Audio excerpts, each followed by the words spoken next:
जय हिंद। नमस्कार। एक बार फिर से आप सभी का बहुत बहुत स्वागत है। तो आइए, आज हम लोग आ चुके हैं डॉक्टर केसीसी ना बुक देख रहे हैं ना, जो हम लोग का गड्ढा चल रहा है। वो हमारा है चैप्टर 3, जो कि है दो चर वाले रैखिक समीकरण। ठीक है। तो होली में थोड़ा व्यस्त हो गए थे, इसलिए जो है ना आप सभी के लिए हम वीडियो उतना अपलोड नहीं कर पाए। लेकिन अब जो है ना हम पूरा प्रयास करेंगे कि डेली आपको जो है ना 3 वीडियो दिया जाए। 3 वीडियो अगर डालेंगे तो 30 या 90, एक महीना में 90 वीडियो बन जाएगा, यानी कि आपका केसीसी ना बुक आपका एक महीना में खत्म हो सकता है। ठीक है, तो हम प्रयास जारी रखेंगे। तो आइए, अच्छा पहला क्लास शुरू करते हैं। हमारा है दो चर वाले रैखिक समीकरण, जो कि डॉक्टर केसीसी बुक का है। ठीक है, तो चलिए, अगर पहली बार आए हैं तो सब्सक्राइब कर लीजिएगा और दोस्तों में कम से कम शेयर करके उनका हेल्प जरूर कीजिएगा। ठीक है, आइए क्लास को शुरू करते हैं। तो देखिए, दो चर वाले रैखिक समीकरण पढ़ने से पहले आप जो है ना इन 3 पॉइंट को याद रखिएगा। इसके बाद जो है ना लाइफ में कभी गलत नहीं होगा। लाइफ की बात बोल रहे हैं हम। ठीक है, क्या क्या हुआ? 3 पॉइंट है। पहला है आपका अनुपात A1/A2 equal to not B1/B2। जब ऐसा समीकरण आपको मिल जाए, अनुपात मिल जाए, तो देखिए क्या क्या होता है। नंबर 1 कि समीकरण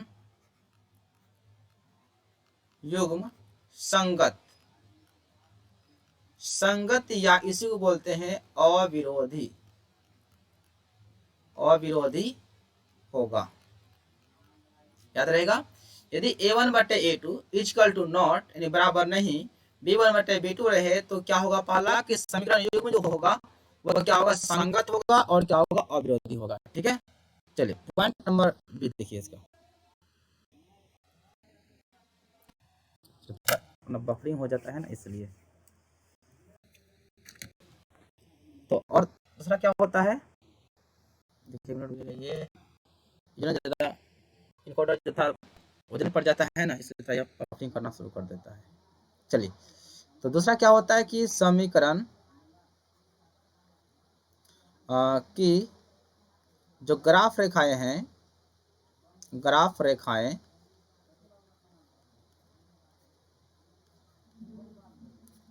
एक बिंदु पर प्रतिच्छेद करती है, प्रतिच्छेद करती है या प्रतिच्छेद करेगी। ठीक है, उसके बाद इसका तीसरा पॉइंट आता है समीकरण युग्म का केवल एक अद्वितीय हल होगा। ठीक है, आप इस पॉइंट को याद रखिएगा। यदि आपका A1/A2 equal to not B1/B2 आ जाए तो यह 3 शर्त को आप याद रखिएगा, तो आपका जो है ना मैथ कभी गलत नहीं हो सकता है। ठीक है, चलिए अभी और 2 पॉइंट है। चलिए अब नंबर आते हैं 2 में। 2 में क्या होता है? देखिए,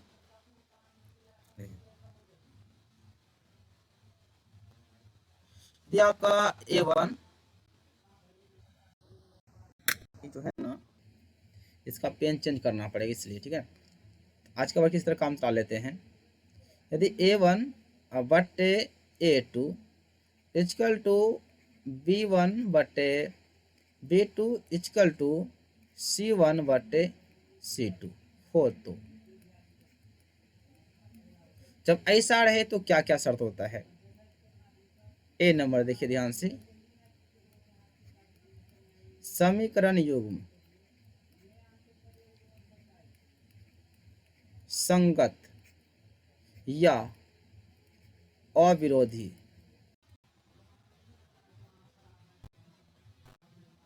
ठीक है, क्या होगा? अविरोधी। कर लेता है,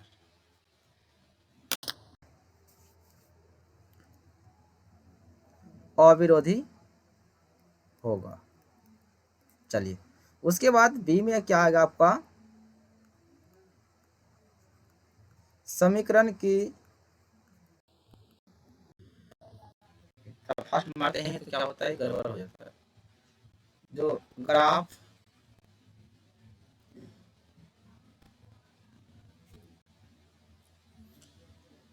इसका जो पेन है ना, मतलब गड़बड़ हो गया, इसको चेंज करना पड़ेगा। तो अभी तो चेंज नहीं कर पाएंगे क्योंकि अभी तो खुद रिकॉर्ड कर रहे हैं। समीकरण की ग्राफ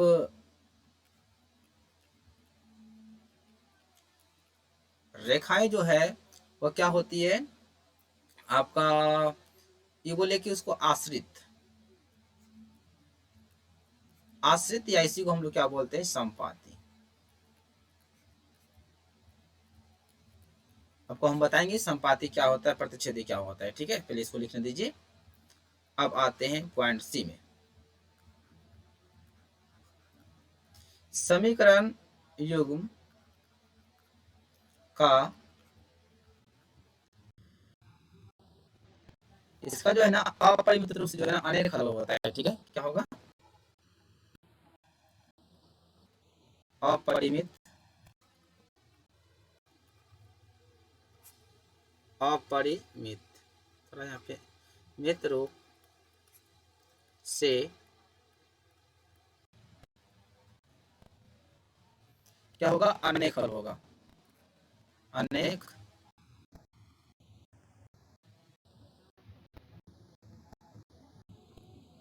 हल होगा। देखिए मेरा पेन आज वर्क नहीं कर रहा है, इसलिए जो है ना थोड़ा ये बकरी, यानी कि आपके सामने जो वीडियो चल रहा होगा ना थोड़ा वीडियो फंसता होगा, ठीक है। तो इसलिए थोड़ा लाचार हैं, तो चलिए मैनेज कर लीजिएगा। अब चलिए इसका आते हैं नंबर 3 में, ठीक है। तब आराम से समझिएगा, ठीक है ना, हम बहुत आराम से आपको समझाने का प्रयास कर रहे हैं। उसके यदि आपका ना A1/A2 बराबर B1/B2 इक्वल टू नॉट, इस तरह से हो जाए ना C1/C2 हो, जब ऐसा रहेगा ना, ठीक है।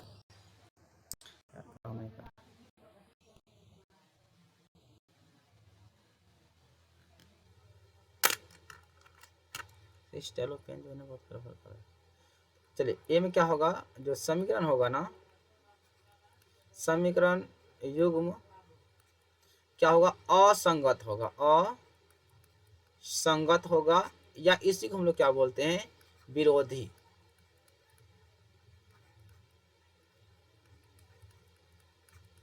ठीक है। तो चलिए अब इसका भी नीचे आ जाते हैं। अब जो इसका जो ग्राफ लिखा होता है ना वो क्या होता है, समांतर होता है। आज ये पेन वर्क नहीं कर रहा है, इसका नीब चेंज करेंगे तभी काम करेगा सही, ठीक है ना। चलिए समीकरण युग्म की ग्राफ रेखाएं जो होगी ना, ग्राफ रेखाएं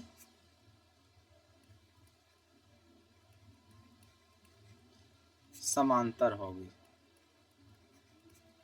ठीक है। एंड सी, ठीक है, सी में जो होता है क्या होगा, इसका जो समीकरण युग्म होगा ना, समीकरण युग्म का कोई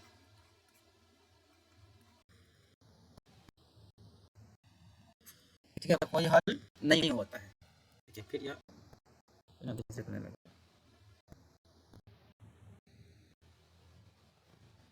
कोई हल नहीं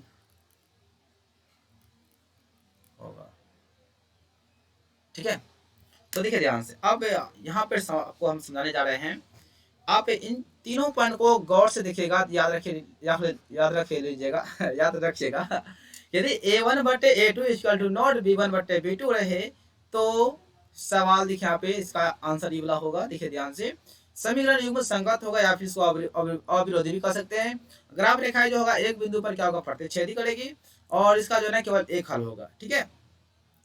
अब प्रतिच्छेदी क्या होता है, इसके लिए देखिए ध्यान से, इसके लिए इस तरह से एक रेखा इधर से गया और इधर से गई, ये जो रेखा यहाँ पे काटा इसको बोलते हैं प्रतिच्छेदी रेखा। जब इसे क्रॉस करेगा ना उसको बोलते हैं प्रतिच्छेदी रेखा कहते हैं, राइट। उसके बाद यहाँ पे लिखा हुआ क्या, आश्रित या संपाती। तो संपाती का मतलब हो गया कि जब एक ही रेखा के ऊपर जब रेखा गुजरे, अगर समझ में, जब एक रेखा के ऊपर ही जब कोई रेखा गुजरे तो ऐसी रेखा हम लोग क्या बोलते हैं, संपाती कहते हैं या फिर आश्रित कहते हैं, ठीक है।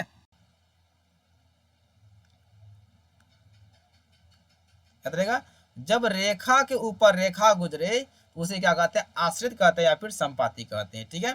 और इसके लिए नंबर 3 के लिए देखिए ध्यान से, जब एक दूसरे के समांतर गुजरे ना तो इसका नाम है समांतर रेखा।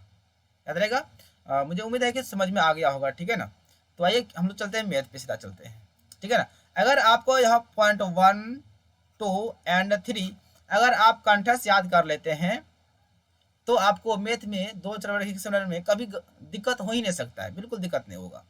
चलिए आइए सवाल को शुरू करते हैं। देखिए आप पहला क्वेश्चन क्या है, देखिए ध्यान से, के किस मान के लिए निम्नलिखित समीकरण निकाय का कोई हल नहीं है। तो क्या पूछा है, कोई हल नहीं है। तो इसमें ना हमें निकालना पड़ता है A1, उसके बाद B1, उसके बाद C1, ठीक है। उसके बाद निकालना पड़ता है A2, उसके बाद B2, उसके बाद हमारा आएगा क्या, C2। ये आपको हम बिल्कुल आराम से समझा रहे हैं। और आज जो है ना मेरा पेन थोड़ा आराम से ही चलेगा क्योंकि आज बफरिंग कर रहा है, वीडियो फंस रहा होगा, ठीक है ना। तो देखिए A1 का मतलब हुआ सिमरन, यह पहला जो हुआ यह पहला हो गया A B C। तो यहाँ A1 हो गया 3। यहाँ देखिए Y में जो हमारा है वो B होता है, यहाँ पे कुछ नहीं तो क्या रहता है, गुणा 1 रहेगा तो हमारा हो जाएगा पे -1। और देखिए C में हमारा क्या है, -5 है। अगर समझ में। अब यह दूसरा हमारा हो गया, दूसरा में हमारा A2 हो गया, हमारा कितना 6 हो जाएगा, B2 हो जाएगा कितना -2 हो जाएगा, एंड C2 हमारा क्या हो जाएगा -K हो जाएगा, ठीक है। यह था, मुझे उम्मीद है कि समझ में आ गया होगा कि A1 B1 C1 और A2 B2 C2 निकाल समझिए। अब सवाल में क्या बोलता है कि K का ऐसा मान निकालना है जो कि समीकरण निकाय का कोई हल नहीं है, कोई हल नहीं है। तो कोई हल नहीं का शर्त पता है क्या होता है, क्या पूछा, कोई हल नहीं है, कोई हल नहीं है, इसका शर्त क्या होता है, क्या होता है A1 बट्टे A2 बराबर B1 बट्टे B2 equal to not C1 बट्टे C2। चलिए एक बार आपको हम बेक करके दिखा देते हैं, देखिए ध्यान से। कोई हल नहीं है, देखिए यहाँ पे कहा गया, या देखिए यहाँ हो गया हमारा कोई हल नहीं है ना। ये कोई हल नहीं, तो इसका शर्त यही होता है ना, देखिए तो शर्त याद रहेगा ना तो आपसे आसानी सवाल बनेगा। चलिए तो कोई हल नहीं हो गया, तो आप यहाँ से क्या करेंगे, बस सबका मान को बैठाना है। तो A1 बट्टे A2 यानी हो जाएगा 3 बट्टे A2 हमारा हो गया 6 बराबर B1 बट्टे B2, B1 हमारा हो गया -1 और B2 हमारा हो गया -2। काफी आज लेकर आया, यानी कि बफरिंग कर रहा है, बिल्कुल फंस रहा होगा जी। इक्वल टू नोट C1 बट्टे C2, देखिए C1 का मान -5 है, C2 हमारा -K है, तो -5 बट्टे माइनस क्या है, K है। हमें निकालना K का मान, तो बस इस दोनों को पकड़ लेंगे तो हमारा K का मान निकल जाएगा, ठीक है। यहाँ से कोना कोनी गुना करेंगे तो देखिए पहले माइनस माइनस तो प्लस, यहाँ माइनस माइनस हो जाएगा प्लस, खत्म। तो K गुना 1 हमारा हो जाएगा K इक्वल टू नॉट है तो नॉट लिखिए, 2 गुना 5 कोना कोनी गुना कर देंगे, ठीक है ना, 2 5 हमारा हो जाएगा 10। तो यही हमारा क्या हो गया, आंसर आ गया। तो आप बगल में आंसर को भी देख सकते हैं, ठीक है। तो आज मेरा वीडियो स्लो रिकॉर्ड हो रहा है, ठीक है ना। वजह क्या है, बस यही है कि वीडियो फंस रहा होगा, बफरिंग हो रहा है। चलिए बोलता है कि अब A का मान ज्ञात करें जिसके लिए समीकरण निकाय x + 2y - 3 बराबर 0 और 5x + ky + 7 बराबर 0 का कोई हल नहीं है। देखिए ध्यान से क्या पूछा, कोई हल नहीं, वही बात पूछ गया।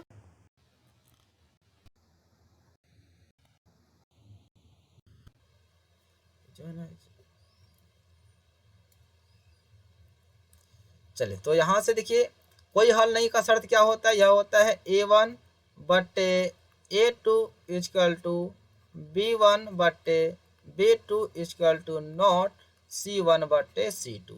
अब A1 A2 निकालेंगे नहीं, बस डायरेक्ट बैठा देंगे। A1 का मान देखिए यहाँ पे कुछ नहीं, 1 है x में, बट्टे A2 हमारा देखिए यहाँ पे 5 है, देखेंगे 5 बराबर B1 बट्टे B2, देखिए B1 हमारा कितना 2 है और B2 कितना K है, तो 2 बट्टे K।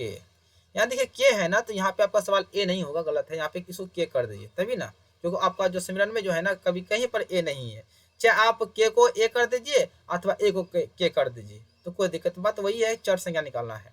तो देखिए ध्यान से, आगे हम चाहे तो इक्वल टू नॉट C1 बटे, देखिए C का मान कितना हो गया -3 और इसका मान कितना है 7, देखिए हाँ 7 है। तो देखिए हमारा के किससे निकलेगा, ये देखिए अगर हम इस दोनों को पकड़ लें, इन दोनों को अगर सॉल्व करें तो हमारा के का मान आसानी से निकल जाएगा, है ना। तो यहाँ से गुना करेंगे, 1 गुना के आपका हो जाएगा के, इधर बराबर है, और 5 गुना 2 हमारा हो जाएगा 10। तो के का मान कितना गया हमारा 10 आ गया, ये हमारा क्या गया अभी आंसर आ गया। देख लीजिए यहाँ पे आंसर कितना है 10। चला आगे बढ़ते हैं, आज साथ नहीं दे रहा मेरा पेन, लगता है पेन हमसे नाराज हो गया क्या। आगे बढ़ते हैं, क्वेश्चन नंबर 3। चलिए किस तरह रिकॉर्ड करना है आज, क्योंकि बाद में फिर लैपटॉप को रिस्टोर करेंगे अच्छे तरह से, रिस्टार्ट कर देंगे तो फिर ठीक हो जाएगा। चलिए सिमिलर निकाय x प्लस वाई बराबर 2 और 2x प्लस ए वाई बराबर 4 के अनगिनत हल होने के लिए a का मान क्या होगा। तो देखिए आपको पकड़ना पड़ेगा कि हल कैसा पूछ रहा है, एक हल पूछ रहा है या फिर अनेक हल पूछ रहा है। बोलता है अनगिनत हल, अनगिनत का मतलब क्या होगा, अनेक हल। तो इसका शर्त होता है आपका, इसका होता है A1 बटे A2 बराबर होता है B1 बटे B2 बराबर होता है C1 बटे C2। यह आपका होता है अनेक हल होने का शर्त होता है। A1 का मान यहाँ पे कुछ नहीं, यहाँ पे देखिए 1 रहता है, लिखेंगे 1 बटे A2 आपका यहाँ पे कितना देखिए 2 है, तो लिख देंगे क्या 2। B1 तो B1 आपका क्या है 1 है, यहाँ पे y में पूर्णांक रूप में क्या है 1 ना है, बटे B2 आपका देखिए यहाँ पे A है, यहाँ लिख देंगे A बराबर C1 आपका 2 है, यहाँ पे 4 है, तो 2 बटे 4। तो देखिए आप चाहे तो 1 बटे A और 2 बटे 4 को भी सॉल्व कर सकते हैं, या फिर 1 बटे 2 और 1 बटे 1 को सॉल्व कर सकते हैं, आपका आंसर उतना ही है, ठीक है। आंसर जो है दोनों का बिल्कुल क्या हुआ सेम होगा। चलिए तो हम इन्हीं दोनों को सॉल्व करते हैं, इन दोनों को पकड़ते हैं। तो इधर से गुना गुना करेंगे तो क्या हो जाएगा, 1 गुना a हमारा हो जाएगा a, और इधर से देखिए 2 गुना 1 हमारा हो जाएगा 2। तो हमारा आंसर क्या हो जाएगा जी, हमारा आंसर हो जाएगा a बराबर 2 आ जाएगा। अरे भाई क्यों आज साथ में दे रहा है, गुस्सा आ गया क्या मेरा पेन, ठीक है। चला आगे बढ़ते हैं, बहुत सिंपल है, खाली बस आपको इस शर्त को जो है याद रखना पड़ेगा। चलिए 4वें समीकरणों के निकाय इतना इतना है तो अनगिनत हल होने के लिए a का मान क्या होगा। सेम सवाल आ गया, तो इस सवाल को हम सॉल्व नहीं करेंगे, बल्कि आप सभी के लिए हम होमवर्क में छोड़ देते हैं। यदि आप लोग को समझ में आ गया होगा क्वेश्चन नंबर 3, तो 4 आप लोग आसानी से आंसर कर सकते हैं, ठीक है ना। तो अगर आपको समझ में आ गया तो आंसर कर दीजिएगा, ठीक है ना। आगे बढ़ते हैं, सेम चीज है।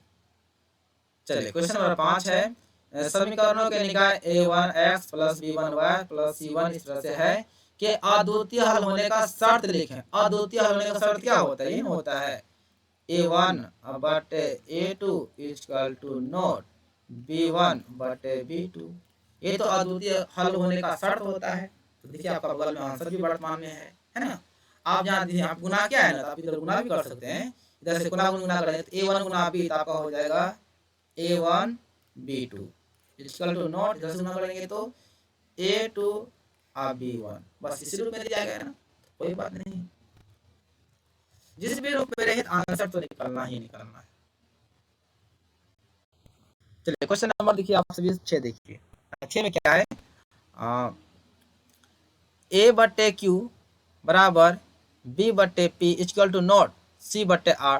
तो समीकरण निकाय इतना रूप में है कि हलों की संख्या लिखें, हल की संख्या। तो देखिए यहाँ पे a बटे क्यू बराबर b बटे p equal to not c बटे r ऐसा लिखा हुआ है ना, तो कोई दिक्कत नहीं है, इसको आप यही समझिए, यही a1 बटे a2 समझिए और b1 बटे b2 equal to not c1 बटे c2, इसी रूप में है ना। जब इस रूप में रहे तो समीकरण का कोई हल नहीं होता है, यानी कि हल क्या होगा, जीरो होगा। बोलेंगे कोई हल नहीं, कोई हल नहीं होगा, अर्थात हलों की संख्या क्या हो जाएगा, 0 हो जाएगा। सुन का मतलब क्या हो, कोई हल नहीं होगा, ठीक है ना।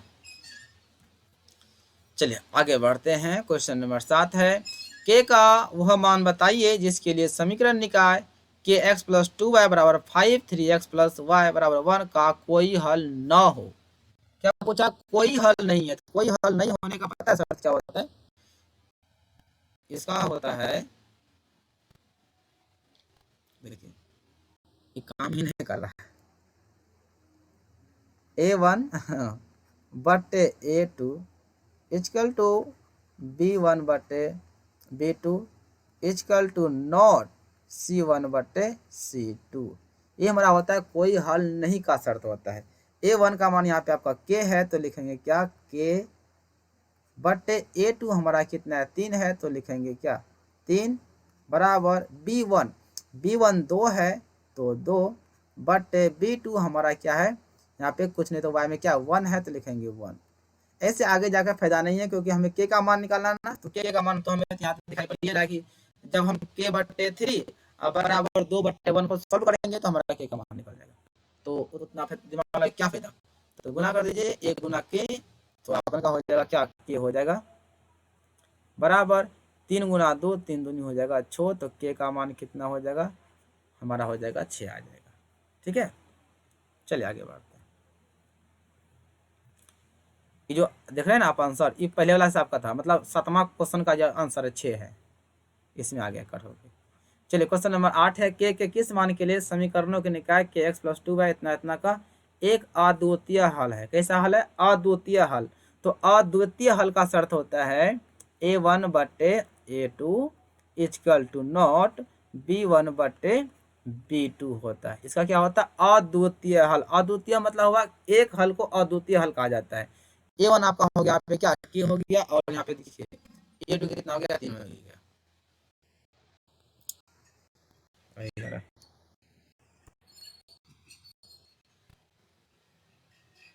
तो हो जाएगा K अब बटे हो जाएगा क्या? 3 इक्वल टू नॉट B1 आपका हो गया 2 और यहाँ पे क्या 1, तो हो जाएगा 2 और बटे 1 मतलब 2 बटे 1 गुना कर देंगे कोना को, तो हमारा हो जाएगा K इक्वल टू नॉट 3 दूनी 6, तो हमारा क्या आ गया? अभिष्ट आंसर आ जाएगा।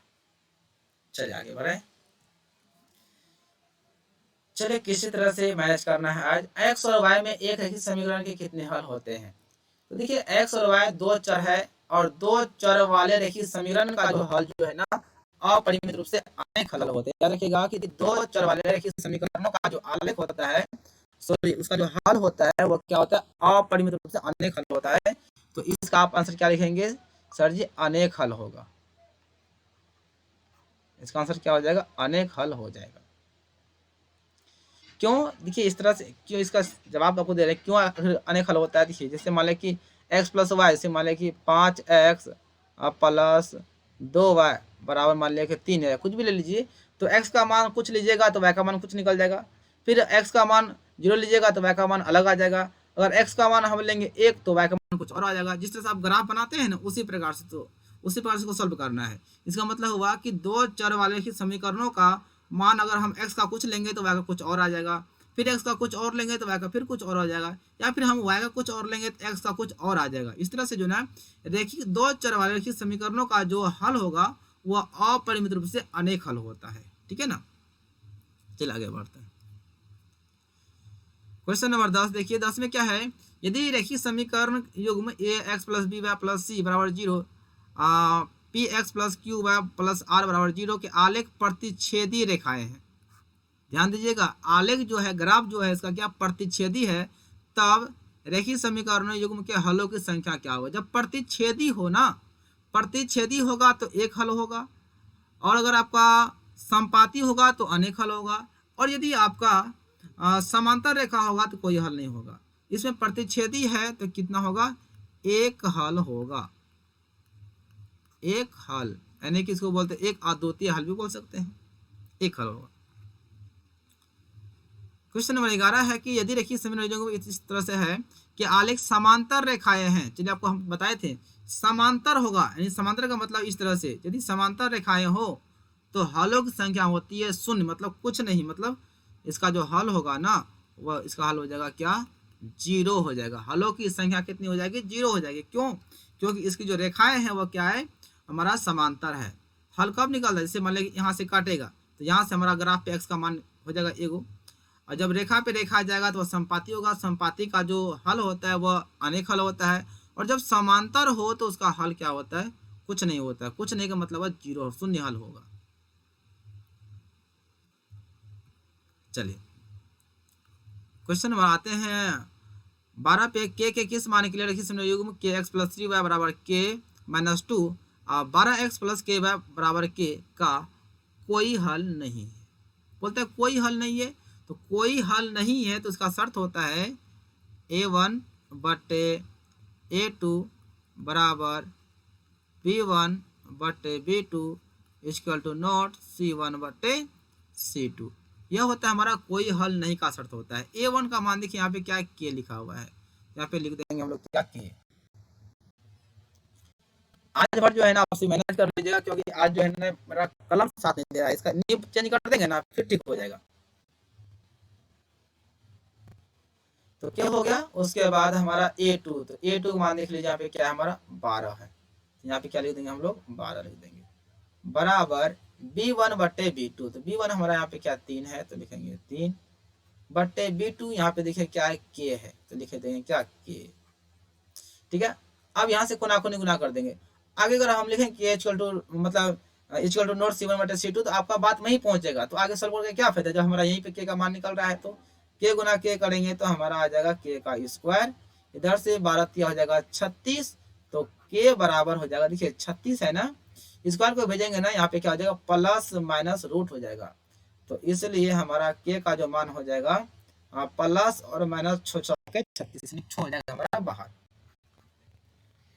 तो हो जाएगा हमारा प्लस माइनस 6 हो जाएगा। चलिए आगे बढ़ते हैं।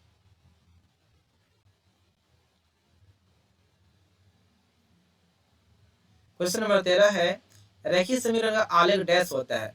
तो रेखीय समीकरण का आलेख जो है ना क्या होता है? एक सरल रेखा होता है। देख लीजिए, रेखीय समीकरण का आलेख क्या होता है? एक सरल रेखा होता है, याद रखिएगा। चलिए आगे बढ़ते हैं। हाँ, ये जो आप देखे ना अभी आंसर है प्लस माइनस 6, ये पिछला वाला क्वेश्चन का आंसर था। ठीक है ना।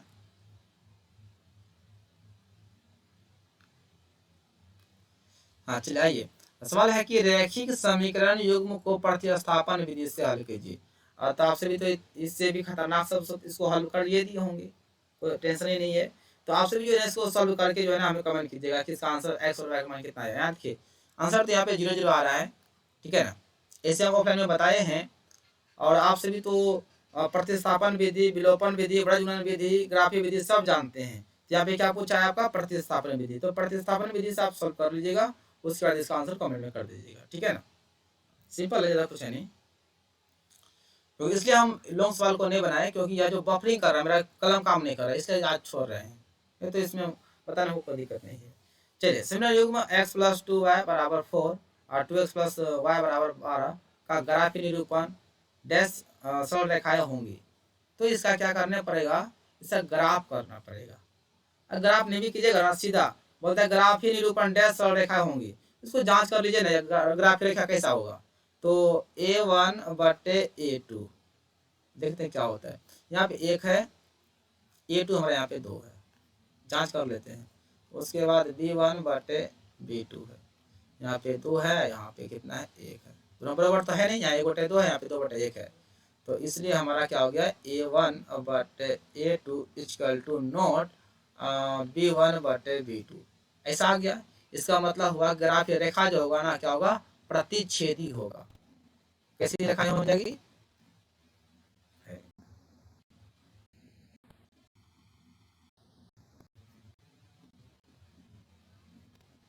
प्रति कलम में काम नहीं कर रहा है, इसलिए क्या करें?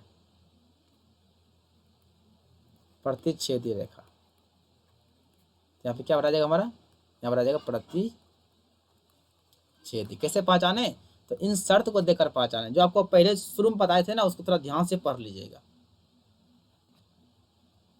हाँ, क्वेश्चन नंबर 16, अद्वितीय हल वाला युगपद रैखिक समीकरण डैश कहलाता है। अद्वितीय वाला वह क्या संगत होता है या अविरोधी होता है? यहाँ पे क्या लिखा हुआ? अविरोधी। अविरोधी को हम लोग क्या बोलते हैं? संगत बोलते हैं। अगर आपको ऑप्शन में अविरोधी नहीं है तो संगत लिखा होगा। तो अद्वितीय हल वाला युगपत समीकरण जो होता है वह क्या होता है, अविरोधी होता है, या फिर उसको संगत बोल सकते हैं।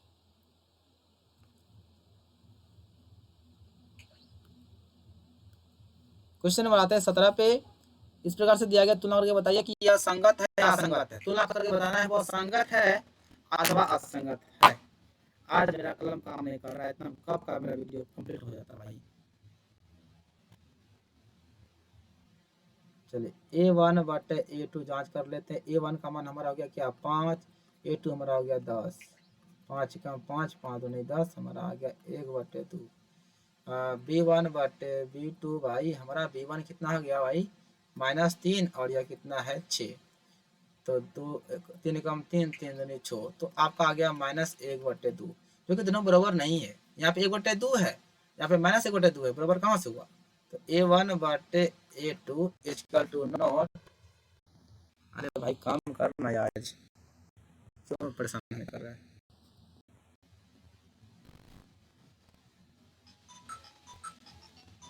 ठीक है, B1 बटे B2 तो बराबर नहीं, तो क्या हो जाएगा हमारा संगत हो जाएगा। यहाँ पर क्या हो जाएगा संगत, यहाँ देखो संगत भी लिखा होगा। चलिए मेरा कॉल भी आ गया भाई। तो 18 है, इतना इतना का देखिए लास्ट में प्रतिशत है ना, मतलब कटा हुआ है ना, तो क्या होगा हमारा A1 बटे A2 इक्वल टू B1 बटे B2 equal to not C1 बटे C2 ऐसा रहे तो क्या समांतर होता है ना, बगल में आंसर भी है, समांतर होता है। ठीक है, तो देखिए आगे पार्ट 2 में मिलेंगे कल, ठीक है ना, कल पार्ट 2 अच्छा से बनाएंगे, ठीक है ना। तो आपसे भी आज जैसा भी वीडियो बना होगा, थोड़ा वीडियो लेग होता होगा, मतलब फंसता होगा वीडियो, तो उसको थोड़ा मैनेज कर लीजिएगा, ठीक है। तो bye bye, all the best सभी को। आप सभी वीडियो में कमेंट कीजिए, ठीक है ना, ताकि मेरा हौसला बढ़ेगा, तभी जो है ना वीडियो बनाने में मजा आता है, ठीक है ना। क्योंकि मेरे लिए जो है ना, मेरा हौसला कौन बढ़ाएंगे, तो आप ही लोग ना बढ़ाइएगा। इसलिए हौसला बढ़ाइए, कमेंट कीजिए और वीडियो को शेयर भी कीजिए, ठीक है। Bye bye, all the best. जय हिंद, वंदे।